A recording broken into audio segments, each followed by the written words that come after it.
Эллинская цивилизация считается одной из самых прогрессивных и культурных для своего времени. В литературе, особенно древнегреческой, эллины представлены как мирные мореплаватели, путешественники и торговцы.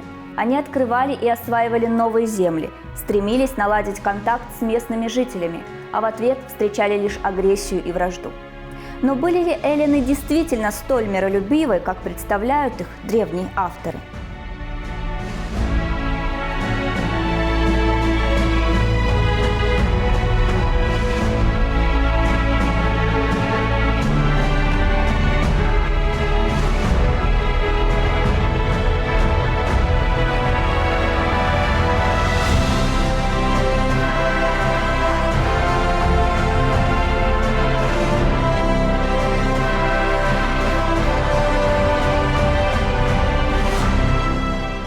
Конечно же, ни о какой мирной эллинской колонизации не было речи. И с местным коренным населением, которых эллины упорно называли варвары, никто не считался. Была земля и был природный ресурс. И только это имело значение для новых переселенцев.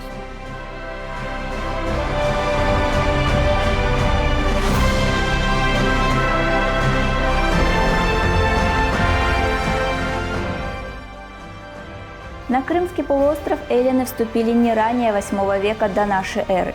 Среди них были не только простые рыбаки и торговцы, большую часть составляли воины. Здесь они встретили естественное сопротивление со стороны местных жителей тавров. Но это не остановило непрошенных гостей, ведь покидать новые земли они уже не собирались.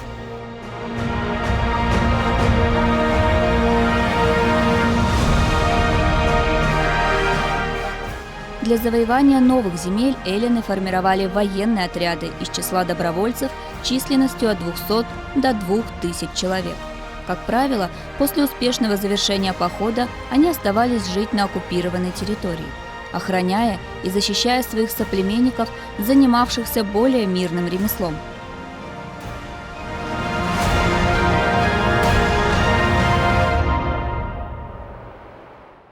Благодаря военной силе в VIII веке до нашей эры вдоль побережья Крымского полуострова появляются первые эллинские фактории. Принадлежали они эллинам из Милета, самого богатого и могущественного города в Малой Азии.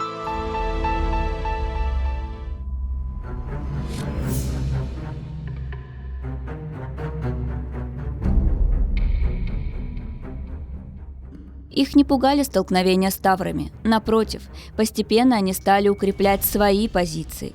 А спустя несколько десятков лет наступает расцвет колонизационной деятельности эллинов. Это была самая настоящая экспансия восточного, южного и западного побережья Крыма. Она сопровождалась покорением, а в некоторых случаях истреблением местного населения – тавров и киммерийцев, превращая их территории путем насилия в колонии.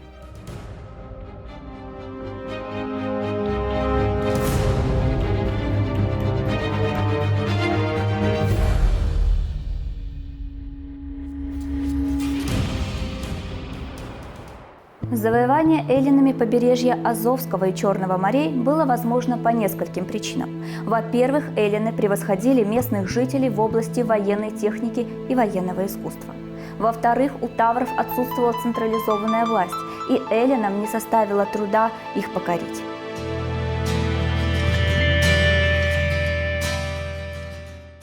На отвоеванных у тавров стратегически и экономически важных пунктах в устьях рек, в проливах и на лиманах один за другим возникают города с эллинским населением. Так, на юго-востоке, на берегу обширной бухты в 600 году до нашей эры милетцы основывают город Феодосия. В самом узком месте Керченского пролива разрастается красавец Пантикопей. Со временем он станет столицей Боспорского царства. На восточном побережье Крыма появляются Нимфей, центр торговли и культуры, Мирмеки, Тиритака. На западном побережье Колос-Лимен. Но самой крупной и самой древней факторией эллинов остается Киркинетида. Она возникла в V веке до нашей эры. Сегодня на ее месте находится город Евпатория, именуемый крымскими татарами Кизлев. На юге и юго-западе эллины облюбовали древние стоянки тавров. Одна из них – это уютная бухта Сюмбулон-Лимен, ныне Балаклава. А спустя еще одно столетие, в 422 году до нашей эры, новые эллины-переселенцы, на этот раз выходцы из Гераклеи Понтийской, закладывают свой единственный город Херсонес. Постепенно города подчиняют своему влиянию всю береговую полосу.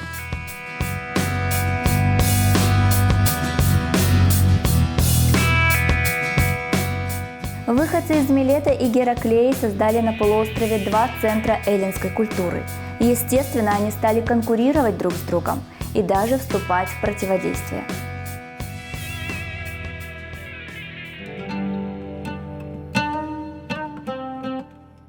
На захваченных у тавров землях эллины воспроизводили привычную им модель государственного и политического устройства.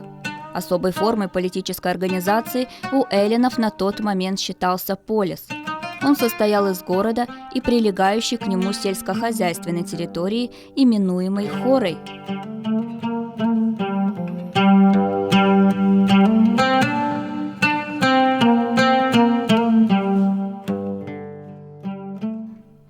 Полис обладал политической и экономической самостоятельностью и был независимым государством.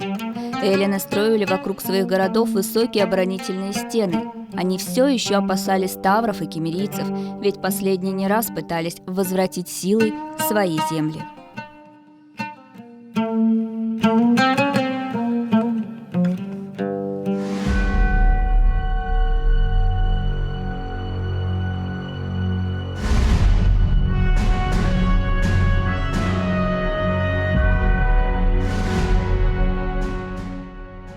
И если аборигены Крыма были не так страшны эллинам, то скифы представляли реальную угрозу.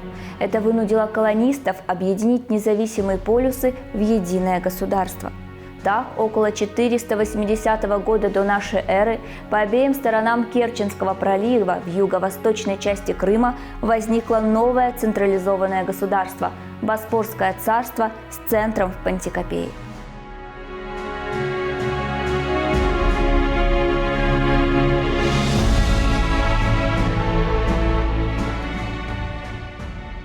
По свидетельству географа Страбона, Пантикопей представляет собой холм, населенный со всех сторон в окружности на 20 стадий. На восточной стороне города находится гавань и верфи, приблизительно на 30 кораблей. Есть там и Акрополь. Город основан милетцами. Со временем город был опоясан мощной системой каменных укреплений.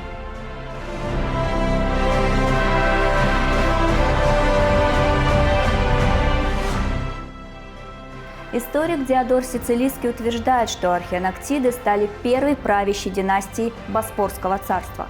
У власти представители династии находились в течение 42 лет.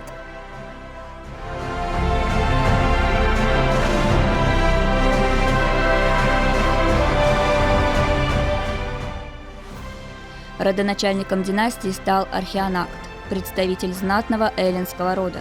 В начале V века до нашей эры он переселился из Милета в город Пантикопей, а вскоре стал его архонтом, высшим должностным лицом, правителем. Возможно, именно ему пришла идея объединить эллинские города Боспора в целях безопасности.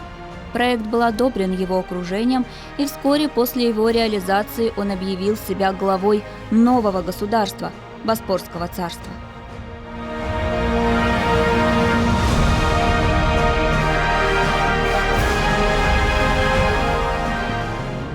В 438 году до нашей эры власть перешла династии спартакидов, правивших до II века до нашей эры.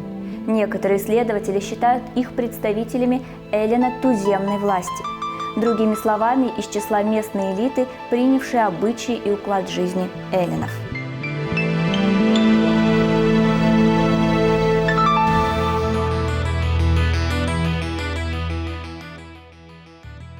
Представители династии спартакидов успешно проводили внутреннюю и внешнюю политику, соответствующую интересам своего государства. Сами спартакиды были крупными землевладельцами и поставщиками хлеба. При спартакидах были установлены договорные торговые взаимоотношения с Афинами, была завоевана Феодосия, присоединены Синды и другие племена Прикубанья. Именно при них был принят царский титул Басилей или Басилевс, позаимствованный у скифов. В правлении этой династии впервые на Боспоре стали чеканить монеты с именем царя. А главное, они сумели подчинить своему влиянию тавров, не пожелавших уйти вглубь полуострова, и даже наладить экономические и политические отношения с отдельными скифскими родами.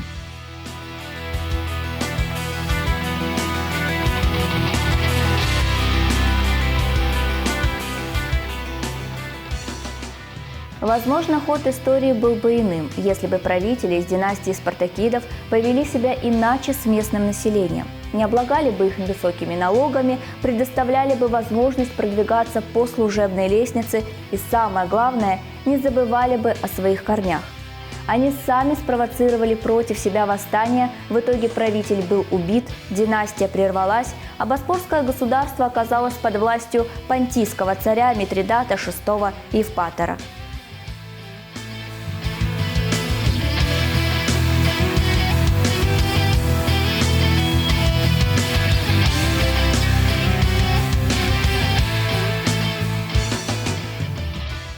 Спровоцировало государственный переворот решение боспорского царя Пересада V.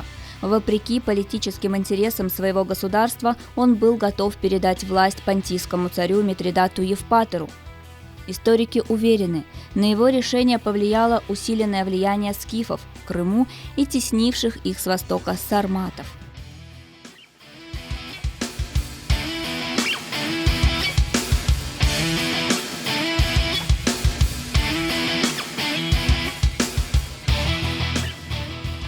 Сегодня мы уже не узнаем, почему последний царь из династии спартакидов отважился передать власть еще недавнему союзнику Митридату. Возможно, это было под давлением эллинов или его собственное желание. Последнее вызывает большие сомнения, ввиду того, что сам царь Пересад имел тавро-скифские корни.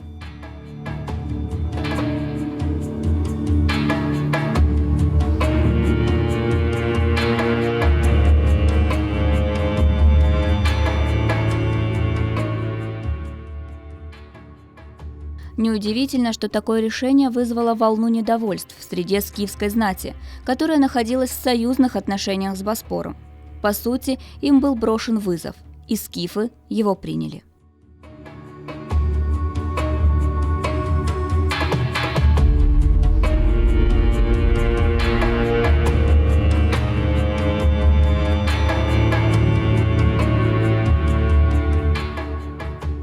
В истории Боспорского царства ярко отражено восстание, которое вспыхнуло в 107 году до нашей эры. Его возглавил Савмак. В одних источниках его называют недовольным рабом, в других – просто скифом, без привязки к его социальному статусу. И только в настоящее время историки пришли к мнению, что Савмак был представителем влиятельной династии тавро-скифов. У скифов и эллинов сложно складывались отношения, но со временем военные противостояния сменились взаимовыгодными союзами. Они понимали, что им лучше сохранять мир и вести торговые отношения, чем вести полномасштабные войны. Противостояния, конечно же, случались, но и они все чаще и чаще приобретали локальный характер.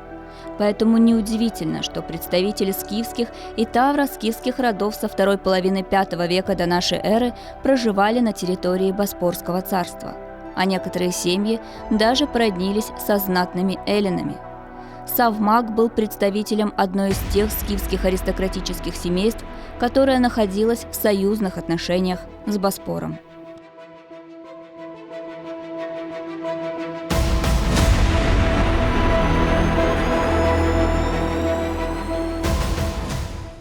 Савмак организовал и возглавил не восстание, а государственный переворот, который случился в 107 году до нашей эры. Он не скрывал, что был ярым противником решения последнего царя из спартакидов, который, по сути, привлекал в Крым новые военные силы понтийского правителя. Его поддержали местные скифы и часть эллинской знати.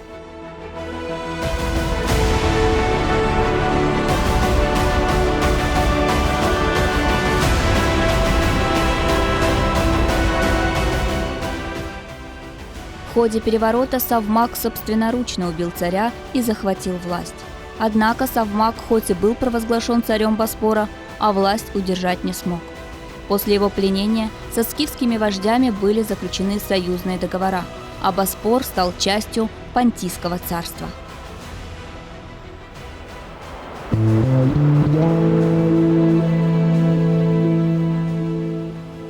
В I веке до нашей эры Митридат Евпатор объединил под своей властью все причерноморские города-государства, включая Херсонес. Но и он не удержал власть, вступив в затяжную войну с более сильным соперником Римской империей, и проиграл.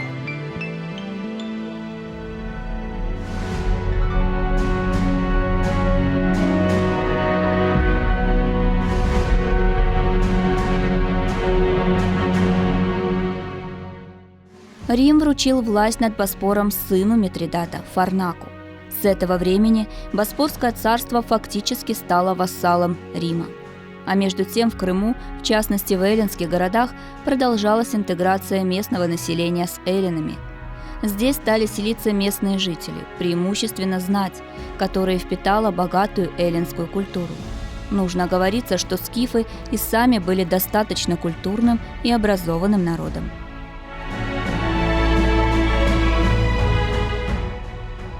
Жители античного мира говорили между собой на родном эллинском языке. Однако в результате длительного совместного проживания на одной территории вместе со скифами-тюрками были вынуждены говорить на языке местного автохтонного населения.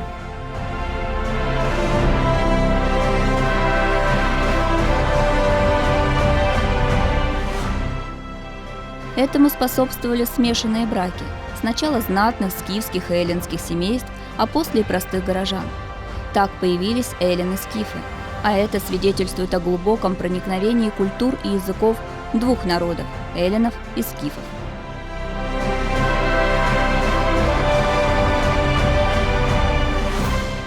Об интеграционных процессах между скифами и эллинами сегодня напоминает некрополь Пантикопея. Помимо обычных в то время для эллинов грунтовых погребений, некрополь состоял из цепи скифских курганов, протянувшихся вдоль дороги от города в степь.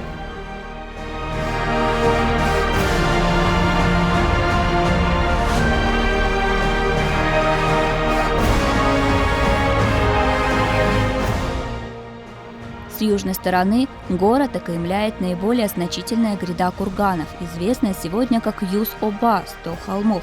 Эти погребения принадлежали скифским вождям и знати, которые в разные времена осуществляли контроль над городом. Курганы и сейчас составляют одну из главных достопримечательностей окрестностей Керчи. Наиболее популярные курганы Кулюба, Мелек-Чесменский, Алтын-Оба и особенно Царский.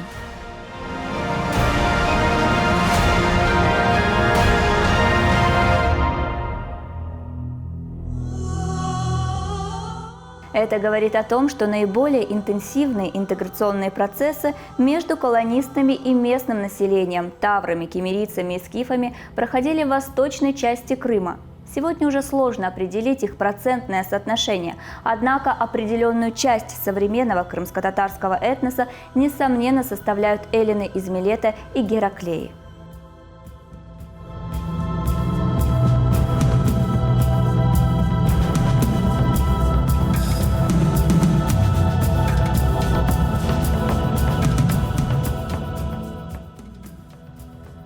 Следует обратить внимание на еще одну важную деталь.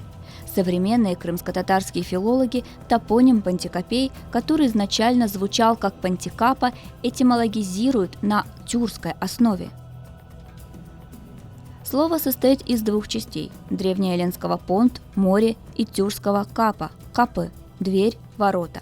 Следовательно, топоним Пантикапа создан по законам тюркского, скифского словообразования и обозначает дверь или ворота в море, что, собственно, соответствует его географическому расположению между Азовским и Черным морями.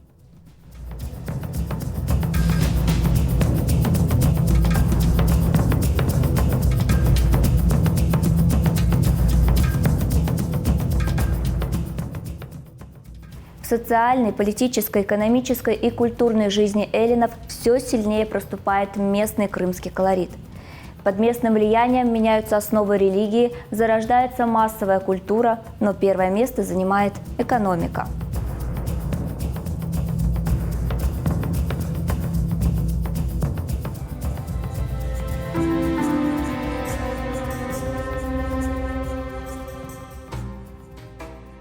На протяжении своей истории эллинские города являлись образцом экономической и политической предприимчивости.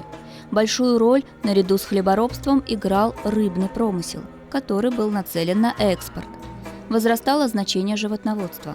На основе гибридизации эллины создают новые крымские сорта винограда. Высокого уровня достигло гончарное и строительное искусство. Амфоры и пифосы изготавливают из местной глины. Античные статуи местные мастера изготавливают из привозного мрамора и местного диорита.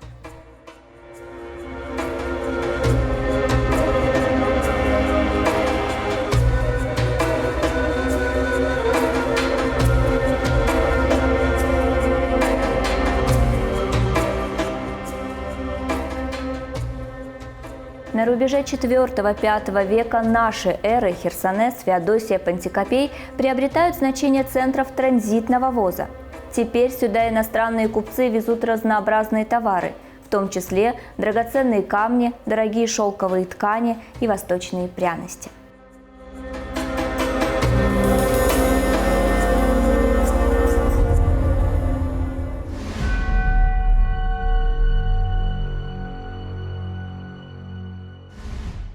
На узких улочках крымских городов теперь слышна азиатская и западноевропейская речь. Среди гостей крымских городов нередко встречаются кочевники-гунны, которые закупают здесь предметы первой необходимости – посуду, теплые ткани и прочее. Города процветали до начала VI века нашей эры, пережили натиск сарматов, после готов и гуннов, а в 576 году вошли в состав тюркского каганата.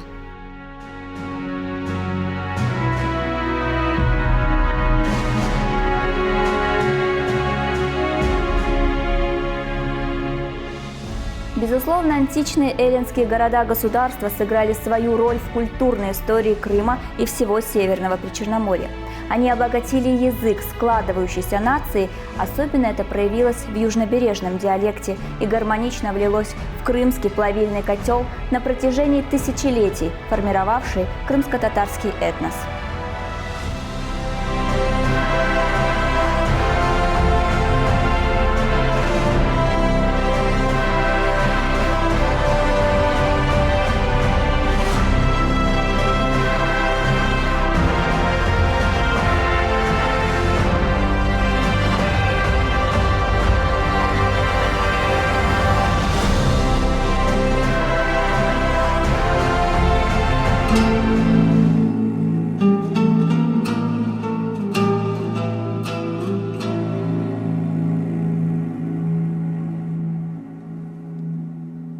Thank you.